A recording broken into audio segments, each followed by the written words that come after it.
Hi friends, welcome to our channel. రేపు నిండు నూరేళ్ల సావాసం ప్రోమో రివ్యూ ఏం జరిగిందో తెలుసుకుందాం.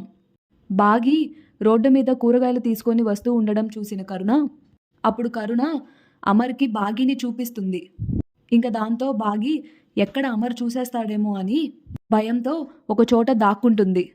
అమర్ అటువైపు చూసేసరికి ఏమీ కనిపించకపోయేసరికి దీంతో కరుణ చెప్పింది అబద్ధం అని అనుకొని అక్కడి నుంచి వెళ్ళిపోతాడు. తరువాత కరుణ బాగి కోసం వెతుకుతూ ఉంటే బాగి ఒకచోట దాక్కొని ఉంటుంది.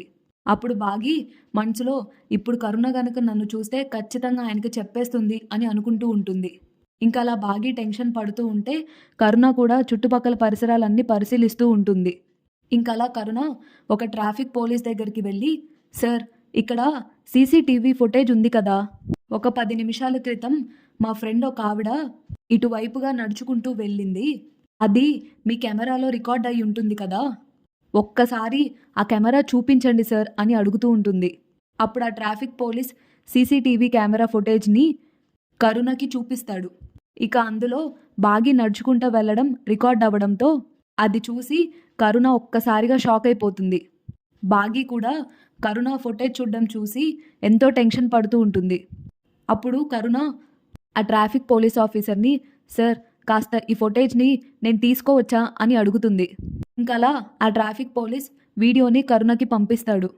ఇంకప్పుడు వెంటనే కరుణ అమర్కి ఫోన్ చేసి, సార్, 10 నిమిషాల క్రితం బాగి నాకు కనిపించిందంటే మీరు నమ్మలేదు, ఇప్పుడు నేను చూపించేది చూస్తే ఖచ్చితంగా మీరు నమ్ముతారు సార్ నన్ను, ఇప్పుడే మీ ఆఫీస్కి వస్తున్నాను, ఉండండి సార్ అంటూ కరుణ ఆ వీడియో తీసుకొని అమర్ దగ్గరికి బయలుదేరుతుంది.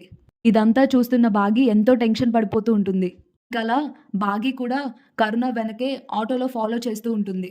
డైలీ ఈ సీరియల్ ఎపిసోడ్ ప్రివ్యూ కోసం తప్పకుండా మన ఛానల్ని సబ్స్క్రైబ్ చేసుకొని పక్కనే ఉన్న బెల్ ఐకాన్ని క్లిక్ చేయండి. Thanks for watching.